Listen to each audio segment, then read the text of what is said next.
بسم اللہ الرحمن الرحیم نحمدہ ونصلی ونسلم علی رسولہ الکریم اما بعد۔ معزز طلبہ، اللہ تعالیٰ سے امید ہے کہ آپ سب خیر و عافیت سے ہوں گے۔ سبق نمبر 245، اور اس سبق میں جو باب ہم نے شروع کیا ہوا ہے، باب ما یقطع فیہ وما لا یقطع، اس میں ایک فصل ہم شروع کرنے جا رہے ہیں۔ فصل فی الحرز والاخذ منہ، یعنی محفوظ جگہ سے چوری کرنا یہ حد سرقہ کے نافذ کرنے کے لیے شرط ہے۔ حرز ایسی جگہ جہاں پر کسی چیز کی حفاظت کی جاتی ہے تو اس کو حرز کہتے ہیں۔ پھر اس کی دو قسمیں ہوں گی، وہ انشاءاللہ اس سبق میں بھی آئیں گی، اور اس سے پھر اٹھا کر لے کر جانا، اس کو ہم چوری پر محمول کریں گے اور اس کی وجہ سے پھر حد سرقہ نافذ ہوگی۔ تو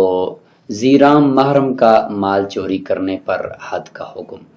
یہ اس میں جو اصول ہیں ان اصولوں میں سے یہ سب سے پہلا اصول ہے کہ زیرام محرم جو رشتہ دار ہے، بہن ہے، بھائی ہے،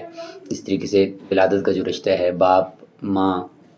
یا اپنی اولاد، تو اس میں یہ جو ہے، اس میں سے اگر کوئی مال چوری کرتا ہے ان میں سے کسی ایک کا، تو اس کو ہم اس کی وجہ سے قطع ید ہوگا یا نہیں ہوگا۔ تو اس کو ہم یعنی ان کے مال کو جہاں سے اٹھائے گا انسان تو اس کو ہم حرز کہیں گے، کہ ایسا حرز کہ جس سے مال چوری کرنے سے عہد کاٹا جاتا ہے۔ اس حوالے سے پہلے ہم 7 اصول پڑھتے ہیں، اس کے بعد ہم کتاب سے ایک ایک اصول کی تفصیل کے ساتھ اس کی وضاحت دیکھتے ہیں۔ حرز سے چوری کرنا یہ ضروری ہوتا ہے حد سرقہ کے لیے، تو حرز سے چوری کرنے سے متعلق 7 اصول یہاں آپ نوٹ فرما لیں۔ نمبر 1 یہ کہ لا قطع علی من یبسط له فی المال او الحرز، کہ اس شخص کے اوپر قطعیت نہیں ہے جس کے لیے مال کے اندر کشادگی اور وسعت رکھی جاتی ہے یا محفوظ جگہ میں داخل ہونے کے لیے اس کے لیے گنجائش ہوتی ہے، جیسے کہ اپنی اولاد ہے یا اپنے بھائی بہن ہیں، تو ان کو آنے جانے میں اپنے گھر کے اندر کوئی رکاوٹ نہیں ہوتی، تو اس لیے یہ اگر ایک دوسرے کا مال اٹھاتے ہیں تو اس کو ہم یہ نہیں کہیں گے کہ یہ حرز سے اٹھایا ہوا مال ہے یا محفوظ جگہ سے اٹھایا ہوا مال ہے تو لہذا ہاتھ کاٹا جائے، ایسا نہیں۔ دوسرا اصول یہ ہے کہ لزوم القطع بالسرقۃ من نوع الحرز، کہ قطع جو ہاتھ کا کاٹنے کی سزا ہے اس کا لزوم تب ہوگا کہ جب چوری 2 قسمیں جو حرز کی ہیں ان میں سے کسی ایک میں سے ہو، حرز بالمکان، حرز بالحافظ۔ حرز بالمکان یعنی جگہ ایسی بنائی گئی ہے کہ اس کو تالا لگتا ہے، جیسے وہ بکس ہے یا کمرہ ہے تو اس کی دیواریں لگی ہوئی ہیں، چھت ہے تو اس کے اندر رکھا ہوا مال، اس کو حرز بالمکان کہتے ہیں۔ وہاں پر اگر کوئی موجود نہ بھی ہو پھر بھی وہ چیز وہ جگہ حرز کہلائے گی، اور وہاں سے مال جو چوری کیا ہوا مال ہوگا اس کو مال محرز کہیں گے، اور اس کو چوری کرنے پر ہاتھ کٹے گا کیونکہ ایک محفوظ جگہ سے چوری کی ہے۔ اور دوسری قسم حرز بالحافظ ہوتا ہے، حفاظت کرنے والا پاس موجود ہے، اگرچہ چیز باہر روڈ پہ رکھی ہوئی ہے لیکن حفاظت کرنے والا موجود ہے پاس، تو پھر بھی اگر اس سے چوری کرے گا تو ہاتھ کاٹا جائے گا۔ تیسرا اصول کہ اذا وجد الحرز بنفسه لا يعتبر الحرز بغیرہ، حرز بنفسه اگر موجود ہو تو پھر حرز بغیرہ کا اعتبار نہیں کیا جائے گا۔ حرز بالمکان کو حرز بنفسه بھی کہتے ہیں اور حرز بالحافظ کو حرز بغیرہ بھی کہتے ہیں۔ حرز بنفسه یعنی وہ خود جگہ اور جہاں سے چوری کیا وہ خود حرز ہے اس کے لیے، مثلا مکان ہے یا کوئی کمرہ ہے یا کوئی بکس ہے، اس سے مال چوری کیا تو وہاں پر موجود نہ بھی ہو تو بس وہ کافی ہے، اور اگر وہ نہیں ہے تو پھر حرز بالغیر یعنی حرز بالحافظ کی ضرورت ہوتی ہے، ورنہ پاس اگر مالک نہ بھی موجود ہو، صرف مکان کے اندر سے کسی نے اٹھا کر مال چوری کر دیا ہے تو اس میں ہاتھ کٹے گا۔ چوتھا اصول یہ ہے کہ لا قطع فی الحرز بالمکان الا بالاخراج، حرز بالمکان کے اندر ہاتھ نہیں کاٹا جائے گا چوری کی صورت میں مگر اس وقت جب وہ اس محفوظ جگہ سے چیز کو باہر نکالے، تو باہر نکالنا یہ اس حرز کی حد تک میں آتا ہے، اگر باہر نکالتا نہیں ہے تو اس کی کچھ صورتیں ہوں گی جس میں ہاتھ نہیں کاٹا جائے گا۔ پانچواں اصول یہ ہے کہ یشترط للقطع تمام السرقۃ من کل واحد حقیقتا او حکما، ہاتھ کاٹنے کے لیے اگر ایک سے زائد چور چوری کر رہے ہیں تو ان کے ہاتھ یعنی دونوں کاٹنے کے لیے، یہ دونوں سے سرقہ کے کامل ہونے کے لیے یہ شرط ہے کہ دونوں سے وہ حقیقتاً سرقہ پائی جائے یا حکماً کامل سرقہ پائی جائے. اگر کامل سرقہ یعنی کامل چوری نہیں پائے گی دونوں میں سے کسی ایک سے یا دونوں سے، تو پھر ہاتھ نہیں کاٹا جائے گا. اس کی صورتیں ہوں گی، وہ انشاءاللہ اسی اصول کے تحت تفصیل سے ذکر کی جائیں گی. چھٹا اصول یشترط کمال حد الحرز اذا امکن عقیدہ. باتیں کہ یہ جو حرز ہے جہاں سے اس نے محفوظ جگہ سے چوری کی ہے، اس کی حد تک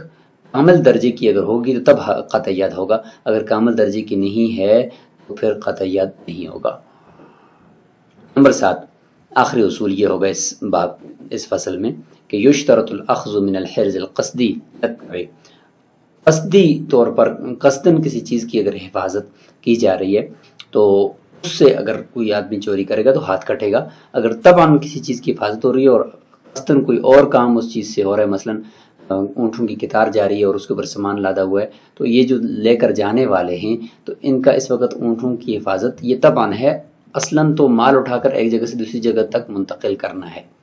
اس کام کے لیے یہ چل رہا ہے. اب اس میں سے اگر کوئی اونٹ ایک چوری ہو جاتا ہے قطار کے بیچ میں سے، تو اس کو ہم یہ نہیں کہیں کہ یہ حرز قصدی سے مال چوری ہوا، بلکہ یہ حرز تب ہی ہے. حقیقت میں تو جو کام ہو رہا ہے یہاں پر وہ حفاظت کا نہیں ہو رہا، بلکہ مال کو منتقل کرنے کا ہو رہا ہے.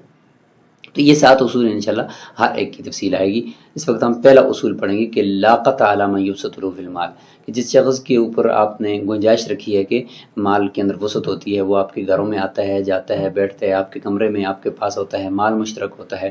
اس نے اگر آپ کا مال اٹھا لیا ہے تو اس میں ہاتھ نہیں کٹے گا. وہی ہے جی جو زیرام محرم رشتہ دار ہے، تو اس کو ہم اس سبق کے اندر دیکھتے ہیں. فصل فی الحرز والاخذ منہ، محفوظ جگہ اور اس سے پھر مال کو لینے کی جو شرط ہے اس کا ذکر یہاں پہ ہم پڑھیں گے. ومن سرق من ابویہ او ولدہ او ذی رحم محرم منہ لم یقطع. الاول هو الولاد للبسوطة في المال وفي الدخول في الحرز، والثاني للمعنى الثاني، ولهذا أباح الشرع النظر إلى موضع الزينة الظاهرة منها بخلاف الصديقين لأنه عاداه بالسرقة، وفي الثاني خلاف الشافعي رحمه الله لأنه ألحقها بالقرابة البعيدة وقد بيناه في العتاق. پہلا اصول شروع ہو رہا ہے جس کے ساتھ مال کے اندر گنجائش ہوتی ہے اور اس کو اپنی جگہ پر اور اپنے کمرے میں آنے کی اجازت ہوتی ہے اور مال بھی مشترک طور پر استعمال ہوتا ہے، تو وہ اگر مال اٹھاتے تو اس کو چوری نہیں کہیں گے. فرماتے ہیں اگر کسی نے چوری کی اپنے والدین کی یا اپنی اولاد کی، اپنے زیرام محرم رشتہ دار، زیرام یعنی ایک ہی رحم سے نکلے ہوئے، یعنی بھائی ہیں یا ماموں ہے یا خالہ ہے یا اسی طریقے سے بہنیں ہیں، تو ان سے اگر کسی نے چوری کر لی، زیرام بھی ہے ایک ہی رحم سے اور محرم بھی ہے، یعنی ہمیشہ کے لیے محرم، اس کے ساتھ نکاح جائز نہیں ہے، اس کو کہتے ہیں محرم. زیرام بھی ہے اور محرم بھی ہے، تو لہٰذا اس کی اعتراضی مثالیں آگے آ رہی ہیں. ان سے اگر کسی نے چوری کر دیا تو لم یقطع، ہاتھ نہیں کاٹا جائے گا. فالاول وهو الولاد، پہلی جو صورت ہے وہ الولاد، ولادی رشتہ ہے، یعنی والدین یا اولاد سے چوری کرنا، اور اس وجہ سے ہاتھ نہیں کاٹا جائے گا کہ للبسوطۃ فی المال، مال کے اندر ان میں کشادگی اور گنجائش ہوتی ہے اور وسعت ہوتی ہے والدین کا اور اولاد کا آپس میں جو مال ہوتا ہے. پھر دخول بالحرز، اور زیرام محرم رشتہ دار یعنی بھائی ہیں، بہنیں ہیں، خالہ ہے، پھوپھی ہے، تو ان سے جو چوری کی جاتی ہے تو ان کا مال چوری اس کو نہیں کہیں گے، کیونکہ حرز یعنی محفوظ جگہ جہاں پر مال رکھا ہوتا ہے وہاں پر داخل ہونا ان کے لیے اجازت ہوتی ہے کہ وہ ایک دوسرے کے کمرے میں آتے جاتے رہتے ہیں اور ان کے آپس میں یعنی جو آنا جانا ہوتا ہے وہ کھلا ہوتا ہے. الثانی للمعنى الثانی، اور یہ جو دوسرا ہے یعنی زیرام محرم رشتہ دار کی کا مال اٹھانا، تو یہ جو دوسرا ہے فرماتے ہیں دوسرے معنی کی وجہ سے اس میں ہاتھ نہیں کٹے گا، یعنی حرز میں اور محفوظ جگہ میں ان کا آنا جانا رہتا ہے. لہذا اباح الشرع النظر الى مواضع الزینة الظاہرة منها، اسی وجہ سے کہ ان میں آنا جانا رہتا ہے، ایک دوسرے کے اوپر داخل ہونا بھی بغیر اجازت کے رہتا ہے زیرام محرم رشتہ داروں کا آپس میں، تو اسی وجہ سے شریعت نے زینت کے جو مواضع ہیں یعنی ہاتھ ہے اور چہرہ ہے یا کمر ہے یا سینہ ہے، تو اس کے اوپر اگر نظر جائے تو شریعت نے اس کو مباح قرار دیا ہے ان اپنی زیرہ محرم یعنی بہنیں ہیں یا خالہ ہے یا پھوپھی ہے ان کے. تو اسی وجہ سے کہ ان کے اندر آنا جانا آپس میں رہتا ہے، تو اگر مال بھی اٹھا لیا تو ہاتھ نہیں کٹے گا، کیونکہ اس کو ہم حرز سے چوری کرنا نہیں کہیں گے. بخلاف صدیقین، بخلاف دو دوستوں کے، کہ اگر دو دوست ہیں ان میں سے اگر کوئی ایک دوسرے کے اٹھا کر چوری کر لیتا تو دوستوں کا تو آنا جانا بھی تو رہتا ہے نا. تو اس میں اشکال ہو سکتا ہے کہ دوست اگر دوست کا مال اٹھاتا ہے تو پھر اس کو چوری نہیں کہنا چاہیے اور اس کی وجہ سے ہاتھ نہیں کٹنا چاہیے. فرماتے ہیں کہ نہیں، اس میں ہاتھ کٹے گا. وجہ اس کی ہے کہ لأنہ عادہ بالسرقہ، کہ اس دوست نے جس نے چوری کر دی ہے دوسرے دوست کی، چوری کرنے کی وجہ سے اس دوست نے اس کے ساتھ دوستی نہیں کی. کیوں نہیں کیے؟ اب تو وہ چوری کرتے ہی دوست نہیں رہا بلکہ وہ دشمن بن گیا، تو لہٰذا دوستی ختم اور ہاتھ کٹے گا. فثانی خلاف الشافعی رحمہ اللہ، اور دوسرے میں امام شافعی رحمہ اللہ کا اختلاف ہے. زیرہ محرم رشتہ دار یعنی بھائی بہن اور اس طریقے سے پھوپھی خالہ، اس کے اندر امام شافعی رحمہ اللہ فرماتے ہیں کہ انہوں نے اس کو محارم کو قرابت بعیدہ کے ساتھ لاحق کیا ہے. اس کو کتاب العتاق کے اندر ذکر بھی کر دیا ہے کہ باب من ملک زارہ من محرم من وثق علیہ. اس میں امام شافعی رحمہ اللہ فرماتے ہیں کہ یہ قرابت بعیدہ ہے، لہٰذا اگر زیرہ محرم رشتہ دار سے کوئی چوری کرتا ہے تو امام شافعی رحمہ اللہ کے نزدیک اس کا ہاتھ کاٹا جائے گا. ولو سرق من بیت ذی رحم محرم متاع غیرہ ينبغي الا يقطع، ولو سرق ماله من بیت غیرہ يقطع اعتبارا للحرز وعدمہ. فرماتے ہیں کہ اگر اس طرح ہو جائے کہ کسی نے اپنے زیرہ محرم رشتہ دار کے کمرے سے چوری کیا ہے مال، لیکن زیرہ محرم کا نہیں، کسی اور کا مال زیرہ محرم رشتہ دار یعنی بہن کے یا پھوپھی کے یا خالہ کے یا بھائی کے کمرے میں رکھا ہوا تھا، کسی اور کا، یہ اٹھا کر چوری کر لیا، اس صورت میں ہاتھ نہیں کٹنا چاہیے، کیونکہ عدم حرز ہے کہ بھائی کے پاس آنا جانا رہے گا، ان کے پاس تو وہ محفوظ جگہ نہیں ہے جہاں سے اس نے مال چوری کیا اگرچہ کسی اور کا تھا. اور اسی طریقے سے دوسری صورت کہ اسی زیرہ محرم رشتہ دار کا ہی مال چوری کیا لیکن من بیت غیری، کسی اور غیر زیرہ محرم کے کمرے سے کسی اور آدمی کے کمرے میں رکھا ہوا تھا، لیکن تھا اس کے اپنے بھائی کا یا بہن کا یا پھوپھی کا مال تھا، تو اس میں ہاتھ کٹے گا، کیونکہ اس میں پھر حرز موجود ہے. اگرچہ بھائی کا مال ہے لیکن دوسرے کے پاس امانت رکھا ہوا ہے، وہاں سے اٹھانا یہ ایک حرز اور محفوظ جگہ سے اٹھانا ہوا، اس میں پھر ہاتھ کاٹا جائے گا. اعتباراً للحرز، یہ لفظ نشر غیر مرتب ہے کہ اس میں حرز پایا جاتا ہے لہذا ہاتھ کٹے گا، اور اس میں عدم حرز ہے کہ زیرہ محرم رشتہ دار کے کمرے سے کسی اور کا مال اٹھائے تو اس میں ہاتھ نہیں کاٹا جائے گا. وَإِن سَرَقَ مِنْ أُمِّهِ مِنَ الرَّضَاعَةِ قُطِعَ. وعن ابي يوسف رحمه الله انه لا يقطع لانه يدخل عليها من غير استئذان وحشمة بخلاف الاخت من الرضاعة لانعدام هذا المعنى فيها عادة. ووجه الظاهر انه لا قرابة والمحرمية بدونها لا تحترم، كما اذا ثبتت بالزنا والتقبيل عن شهوة، واقرب من ذلك الاخت من الرضاعة، وهذا لان الرضاعة لما يشتهر فلا بسوطة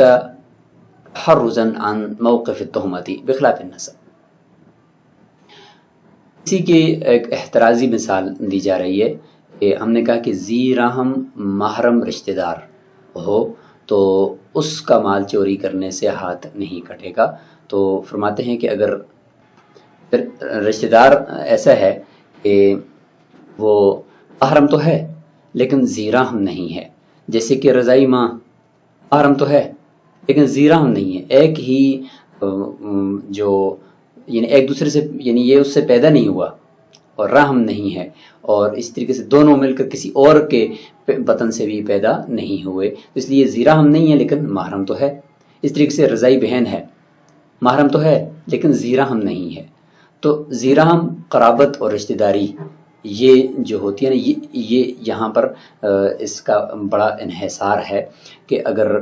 رشتہ دار ہے بھی ہے اور ساتھ ساتھ محرم بھی ہے اور ہمیشہ کے لیے وہ حرام ہے اس کے ساتھ نکاح کرنا، تو اس صورت میں پھر اس کا مال جو ہوتا ہے وہ چوری کرنے سے ہاتھ نہیں کٹتا، کہ آپس میں جو ہے وہ گھروں کے اندر بغیر اجازت کے آنا جانا رہتا ہے. لیکن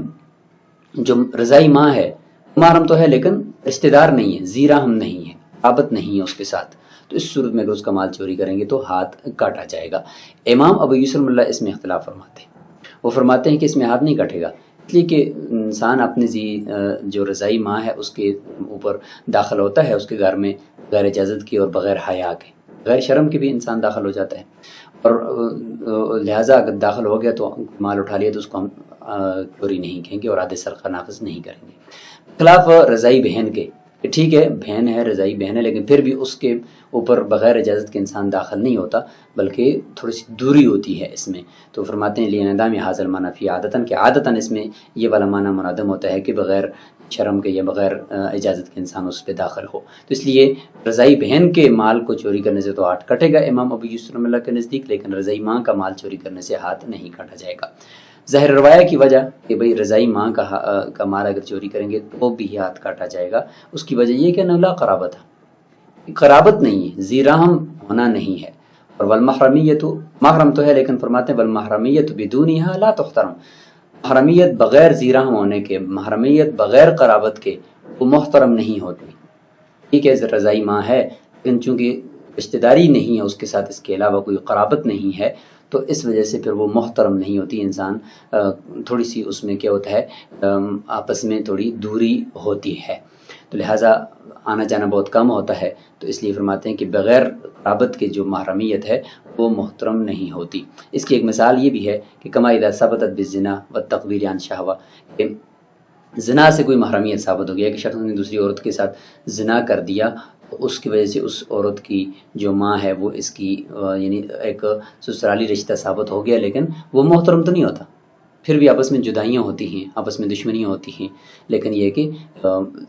محرمیت تو ثابت ہو گئی، لیکن وہ محرمیت محترم نہیں ہے کیونکہ اس میں قرابت نہیں ہے۔ اس طریقے سے عورت کو شہوت کے ساتھ بوسہ دے دیا تو اس در سے بھی سسرالی اور مساہرت کا رشتہ ثابت ہو گیا، محرمیت ثابت ہو گئی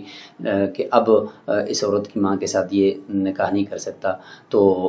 جب یہ ثابت تو ہو گیا ہے لیکن یہ محرمیت ایسی ہے کہ یہ محترم نہیں ہے کیونکہ اس کے اندر عزت نہیں ہے، اس میں قرابت نہیں ہے، تو لہٰذا اگر ان کا مال چوری کرو گے یعنی زنا کی وجہ سے جو حرمت مسارت ثابت ہوئی ہے تو مال چوری کرنے سے پھر بھی ہاتھ کاٹا جائے گا کیونکہ آپس میں دوریاں ہیں۔ اقرب من ذلك الاخت من الرضاع، امام ابو یوسف نے فرمایا تھا کہ رضائی بہن کا مال چوری کرنے سے ہاتھ کاٹے گا کیونکہ اس میں آپس میں دوریاں ہوتی ہیں اور ایک دم سے دوسرے کے اس کے گھر میں بغیر اجازت کے داخل نہیں ہوا جاتا۔ فرماتے ہیں کہ اس کے قریب اقرب من ذلك، رضائی ماں کا جو مسئلہ ہم ذکر کر رہے ہیں اس سے قریب جو ہے وہ رضائی بہن ہے، رضائی بہن والا مسئلہ ہے، یعنی زنا سے ثابت ہونے والی حرمت اور شہوت سے بوسہ دینے والی کی وجہ سے جو حرمت مساہرت ثابت ہوئی ہے، محرمیت ثابت ہوئی ہے، اس سے بھی زیادہ قریب وہ رضائی بہن ہے،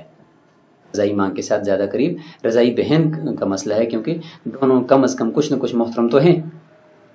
لہٰذا جب زنا کی وجہ سے ثابت ہونے والی محرمیت وہ محترم نہیں ہوتی اور اس کی وجہ سے اگر کوئی ایک دوسرے کو چوری کرتا ہے تو ہاتھ کاٹا جاتا ہے، اسی طریقے سے یہاں پر رضائی ماں کا بھی رضائی ماں کے مال کو بھی چوری کرنے سے بھی ہاتھ کاٹا جائے گا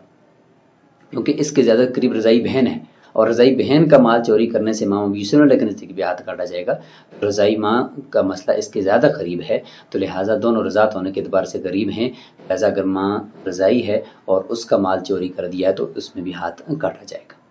وَهَذَا لِأَنَّ الرَّضَاعَ قَلَّ مَا يُشْتَرَ، اور دوسری بات یہ بھی ہے کہ